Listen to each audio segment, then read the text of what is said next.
Samantala, hindi naniniwala si Pangulong Rodrigo Duterte na magsing ugali sila ni US President-elect Donald Trump. Bagamat madalas maihambing ang dalawa dahil sa kanilang matalim na estilo ng pananalita.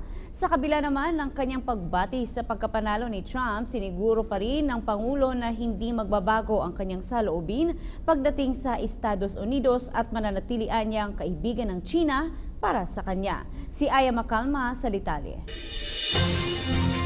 Matapos manalo bilang presidente ng Amerika, si Donald Trump ay marami ang naghahambing na parehas ang mga katangian nila ni President Rodrigo Duterte, lalo't sa kanilang mga binibitawang maanghang na salita sa publiko o ito yung mga diretso sa punto tuwing nagsasalita sila. Ngunit hindi ikinukonsidera ng Pangulo na sila ay magkaparehas ng ugali.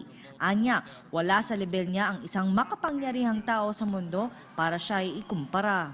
Gayunman, posibleng magkaparehas lamang sila na nais magserbisyo sa bayan. Compare me with Trump? Yes. Sus Maria Josep, ma'am. I'm just a small molecule in this planet. He is now the president of the most powerful country in the world. I am just a president struggling to barely to just above the water.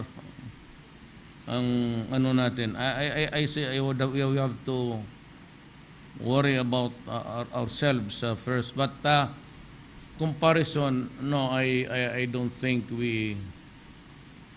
Well, what we share in common maybe is the passion to serve. Pero kanyang siniguro na hindi magbabago ang kanyang pananaw sa Estados Unidos at mananatiling kaibigan ang China. Samantala, hindi pa di makumpirma ng Pangulo kung siya nga ay magtutungo sa nalalapit na Asia-Pacific Cooperation Summit. Katunayan, napag-usapan nila ito ni DFA Secretary Perfecto Yasay sa eroplano pabalik ng bansa. Kung siya ay tatanungin ay kumaari ay ayaw na niya magtungo sa pulong at ang mga miyembro ng gabinete na lamang ang tatayong representante ng Pilipinas sa nasabing pulong. Para sa PTV News, ako si Waywaya Macalma, Davao City.